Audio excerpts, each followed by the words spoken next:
So I'm with Jason from Chicago Auto Pros. You just started modifying one of your cars recently. How did that go? My GTI, I blew it up already. Oh. That about sums it up for what happens when you start to take a street car and mess with it a little bit. And this was the first S2000 I ever modified. And now I'm into it for probably $10,000. Damaged fenders, paint, all that, because the square set of wheels and tires that I put on here, let's just say I didn't do it right. Son of a bitch.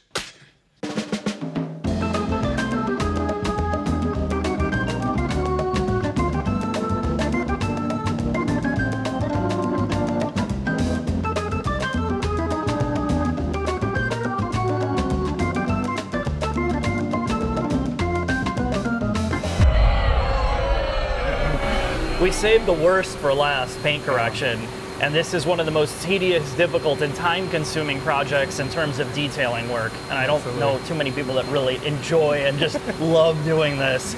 So I wanted to bring the S2000 in to kind of go over this, because this is a unique situation where half the car's been repainted fresh. The ass end is like 16 years old and abused. So we can kind of walk somebody through why you would do a paint correction on a new car, a repainted car, or something that is just really worn. So this is kind of like the foundation before you do other things to it. Because if the paint's messed up to begin with, it's kind of like... Yeah, it's the prep process before we do the protection. Gotcha. Absolutely. All right.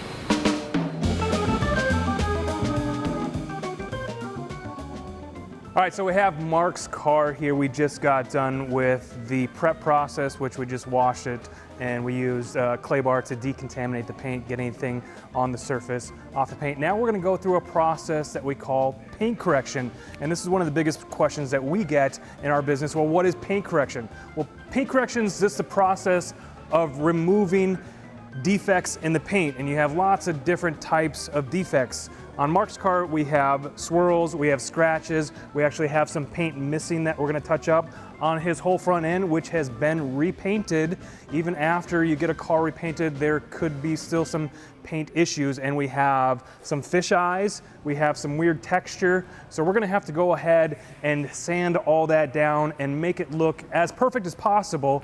And then we're gonna protect everything. On the front end, we're gonna be putting paint protection film, and then on the rest of Mark's car, we're gonna do the paint correction process, remove all the scratches and the swirls. We'll touch up any of these spots here that are missing paint, and then we're gonna protect it with the ceramic coating.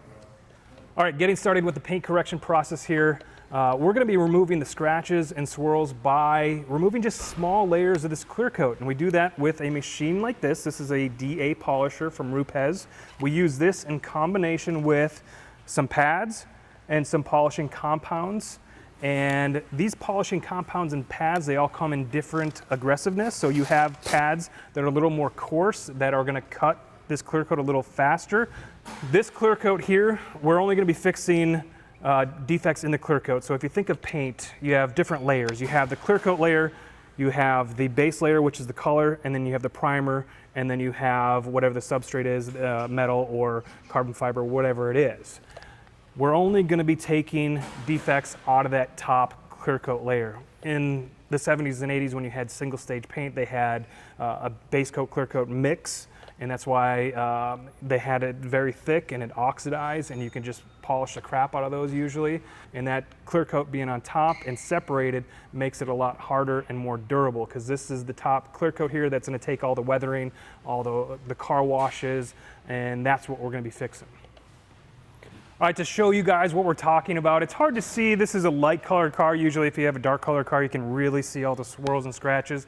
But on top of this trunk lid, you can really see it has heavy swirling. So what we've done is we took a piece of tape, we put it right down the middle, and we polished one side so you guys can see the difference of this first step of compounding.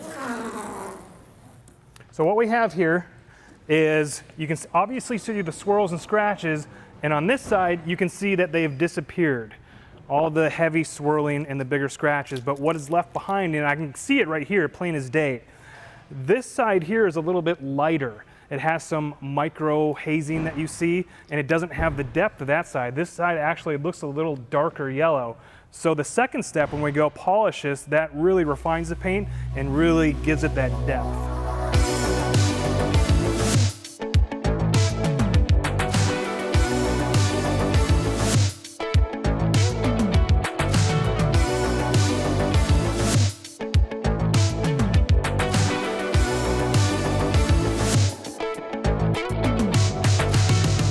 All right, so we're working in a small section here to remove all the defects out of the paint.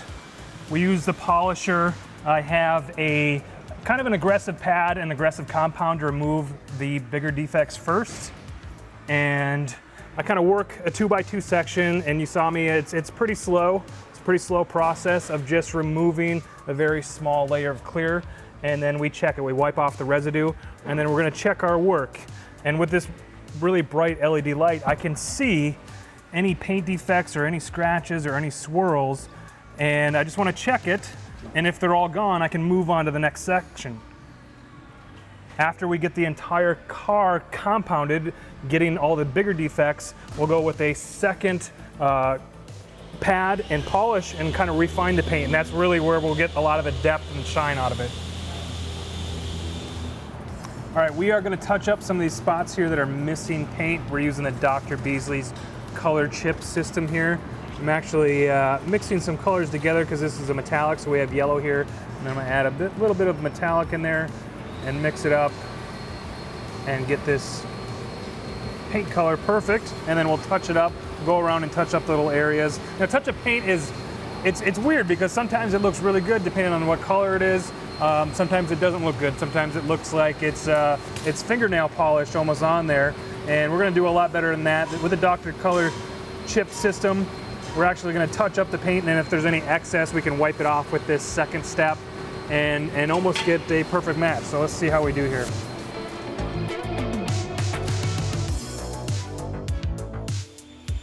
All right, moving on to the polishing stage. We're going to switch the pad here from our aggressive microfiber pad to our less aggressive foam pad.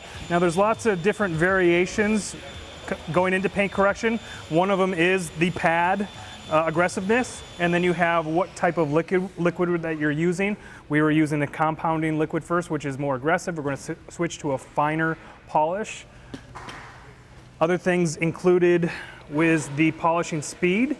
So we can turn the polisher up and down, and that will control our rotations per minute here, how fast this buffer head spins on there. And then we have working sections. We can increase and decrease our working sections. And then the pressure, how much we're pressing down when we're polishing. So we're actually gonna reduce the speed on the polisher here. I'm not gonna do as many passes with this polishing session.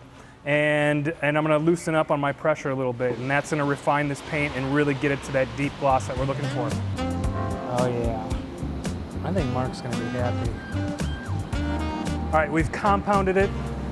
We've taken all the bigger defects, all the scratches and the swirls, everything that can come out of the paint we've taken out. We refined the paint with that second step, polishing it. Now we have a deep gloss shine. We have to take all the tape off. We're gonna clean it. We're gonna prep the surface.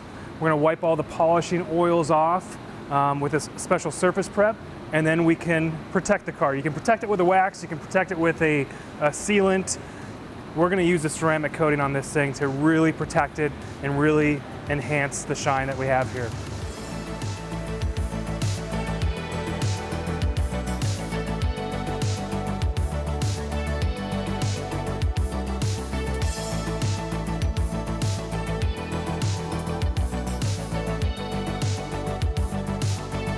We made it to the end. I know this is a longer video and there's a lot of things to cover. I really didn't want to shortcut the fact that this is an insane amount of work.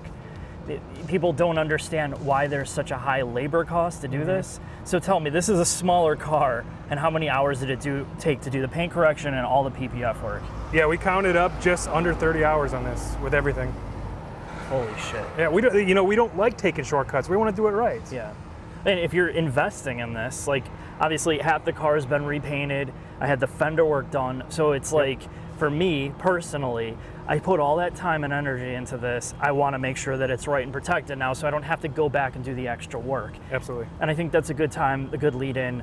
you have people that buy brand new cars, and you wonder, well, I just bought a brand new car. Why would I want to waste all that energy and money extra? But a lot of the cars that come right off the dealership floor or that are sitting outside have been marred up already before you even drive off the lot. Yeah. And then cars that are older. So there is a benefit to doing this, but you caution me that it's not something that you want to do like every year. No, there's only a certain amount of clear coat that you have on your vehicle, so we can only correct it so many times before it's gone. And that's why when you get a new car, protect it as soon as you can. Get the paint protection film on there, get the ceramic coating on there. There may be a little correction we have to do with new cars because of some washes that have already been done to it, but that's the best time to protect the cars when it's brand new. Okay. And then it'll help maintain everything and keep it for longer. It's gonna stay cleaner, it's gonna stay nicer longer. Okay. So if you're interested in this or you want to learn more, check out Chicago Auto Pros YouTube channel, which is just amazing now. Like it's gotten so good. They've gotten so much better at just trying to teach people with all the tools that they have. So I've really enjoyed working with you, Jason. Thanks for doing this. Appreciate it, man. Thanks, man. Thank you. Now, you may have seen my previous S2000 videos. One was a review, the other was a buyer's guide, and at that point, I promised a third one on my experience in modifying the car. That's coming. The paint correction video was a prelude to that. But I started collaborating with Chicago Auto Pros more, and they offered to handle the inventory and shipping of a small batch of t-shirts that I paid out of pocket for. They are made in the US, and we just wanted to see how it's going. If you're out of the United States, shipping might be more, and we're working on that with them. But part of the proceeds at the end of the year will be donated to the American Foundation for Suicide Prevention. Mental health is kind of an important issue to me, and it's a way to somewhat give back. And I appreciate your support and watching all of this.